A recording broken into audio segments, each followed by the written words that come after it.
My husband has selective hearing. If I ask him to take in the laundry, he doesn't hear me. If I ask him to do the dishes, he doesn't hear me. When I finally scream at him in frustration, he just watches me silently, letting me lose my mind. Then, he never fails to add, I never said I wouldn't do it. What are you freaking out about? I finally had enough. I'm tired. So I started to play his game, developing a selective hearing of my own. And this time, the one who's going crazy is him. After dinner, I took our son Leo for his bath. On my way to the bathroom, I specifically told my husband Addison to remember to do the dishes. He was glued to his phone and grunted an uh-huh, without even looking up. But when I came out of the bathroom after getting Leo washed and ready for bed, the dinner table was still a disaster zone. Addison was sprawled on the sofa, scrolling through his phone, letting out little snorts of laughter every now and then. Addison, didn't I ask you to do the dishes? I asked, my voice tight as I fought to keep my anger in check. He still didn't look up, his fingers flying across the screen. Yeah, I know. Don't rush me. Since he said that, I couldn't really press the issue. After I tucked Leo into bed, I came back out to the living room. The dirty dishes were still sitting on the table, untouched. I glanced at Addison, who was still lost in his phone on the sofa, and thought, he's a grown man. He shouldn't need me to ask him 3 or 4 times to do a simple task. If I kept nagging, it might just make him dig his heels in even more. Swallowing the words that were about to burst out, I went back to our room and went to sleep. The next morning, I got up to make breakfast, only to find yesterday's dishes exactly where I'd left them. Grease had congealed into a sticky, disgusting film on the table.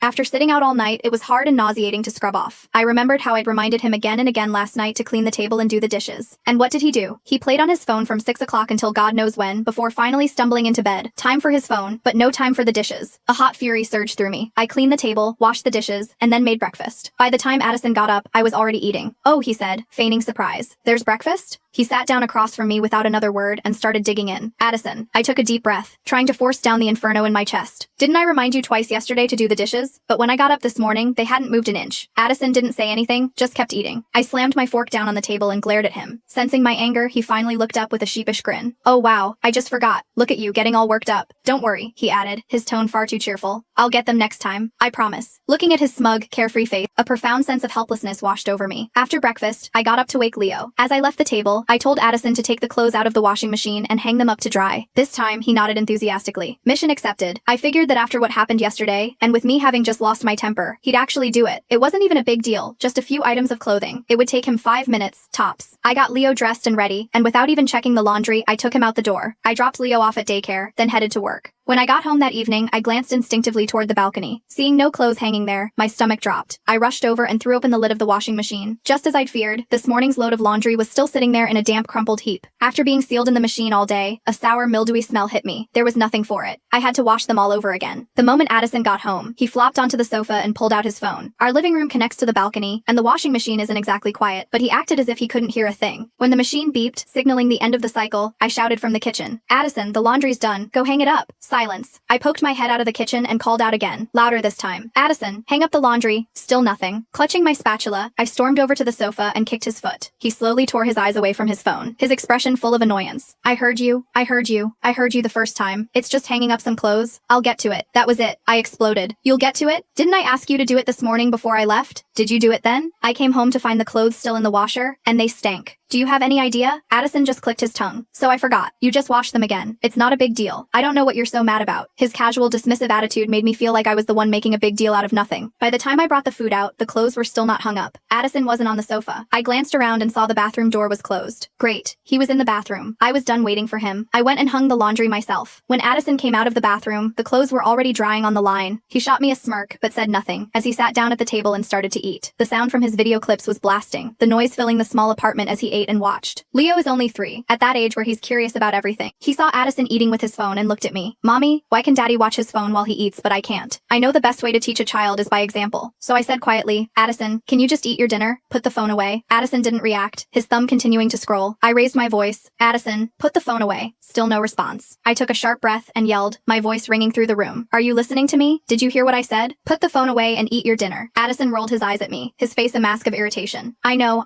God, you talk so much. You sound just like my mother. He sneered. Chloe, you're not that old. Don't go into early menopause on me. I felt like I was going to explode. Ask him to do one simple thing, and he drags his feet. Talk to him, and it takes 3 tries before he even acknowledges me. Is he deaf? Are his legs broken? Or is there something wrong with his brain? I didn't want to fight in front of our son, so I tried to reason with him. You're eating and playing on your phone, and Leo is watching you. He's going to copy everything you do. Addison was completely unbothered. He can eat and play on his phone too. I'm not stopping him. A firestorm of rage was building inside me, but I had nowhere to direct it. Addison, do you hear yourself? He He's 3 years old. You want him to pick up bad habits like this? What happens later? Addison just shrugged. Well, he's not gonna starve. I couldn't stand to say another word to him. I fed Leo his dinner, and only then did I start to eat my own. After Addison finished, he went right back to his phone. Addison, go give Leo his bath. My plan was that while he bathed Leo, I could clean up the kitchen, and then I could read Leo a few stories before putting him to bed. Addison was still glued to his phone, laughing so hard his eyes disappeared into slits, but he didn't answer me. I kicked him again, and he finally looked up at me. What? He snapped, his voice dripping with impatience. I said, go give your son a bath. Are you deaf? Addison let out an annoyed tusk. All right, I got it. So much nagging. I finished my dinner and went to do the dishes. When I came out of the kitchen, I found Addison lying in our bed playing on his phone, while Leo sat on the floor watching TV. The bath was still not done. Addison, I asked you to give Leo a bath. When exactly were you planning on doing it? He didn't answer, just shifted his position on the bed, his eyes never leaving his phone. I was so tired, so incredibly tired, and in that moment I finally understood. It wasn't that he couldn't hear me, he was pretending not to, because he knew that if he just played dumb, played deaf, eventually I'd get fed up and do it myself. I couldn't understand it. His mom had only been gone for 3 days. How did Addison turn into this person? Addison and I met and fell in love on our own. We'd been dating for over a year when I got pregnant unexpectedly, so we got married. At the time, I had a good job and was on the fast track for a promotion. I didn't want to quit because of the baby, so Addison asked his mom to come and help. My mother-in-law was a wonderful woman. When I was recovering from childbirth, she cooked me 4 different meals a day, never repeating a dish. She took amazing care of Leo, and I barely had to lift a finger. This year, Leo turned 3 and started preschool. His mom said she wanted to go back to her hometown. She wasn't used to the big city. Honestly, I was sad to see her go. Her being here made our lives so much easier. But if she wanted to leave, I couldn't stop her, so I agreed. I had forgotten that when his mom was around, Addison wouldn't even get his own plate of food. She would serve him and bring it to him at the table. When had he ever done a single chore? So now that she was gone, he just assumed life would continue as it always had, with him being waited on hand and foot. But a good home requires effort from both people. When one person does too much, they're bound to break. I decided it was time Addison got a taste of his own selective hearing. I took Leo, gave him a bath, read him a picture book, and tucked him in for the night. The next day, I made breakfast just for Leo and me. After we ate, I woke Leo up and had him get ready. When Addison finally emerged from the bedroom, he found the kitchen empty. He asked me, "Where's breakfast?" I didn't answer him, just focused on packing Leo's school bag. Addison asked again, his voice a little louder. "Where's breakfast?" I just said, "Oh, we already ate. You didn't make any for me?" Addison sounded annoyed. I shrugged. "You never asked me to." "You." Addison was so angry he just stormed out, slamming the door behind him. Ha, he couldn't handle that? This was just the beginning. That evening, Addison said he had a work dinner and wouldn't be home. I was perfectly happy with that. I picked Leo up from preschool and took him out for dinner. We even went to an indoor playground. By the time we got home, I gave him a quick bath, and he was so exhausted he fell asleep without me even having to read him a story. The third day, at breakfast, I once again told Addison to remember to hang up the laundry. I knew he wouldn't do it, so I only put his clothes in the washing machine. Leo's and my clothes had been washed and dried the night before. Sure enough, Addison didn't hang up the laundry. When I got home from work, his clothes were still sitting in the washing machine. I didn't touch them. They were his clothes, not mine. If he couldn't be bothered to hang up his own clothes, why should I do it for him? It wasn't until the next morning that Addison realized he had nothing clean to wear. His company requires a uniform for work. He has 2 sets. One was still sitting in the washer, and the other, which he wore yesterday, was already starting to smell.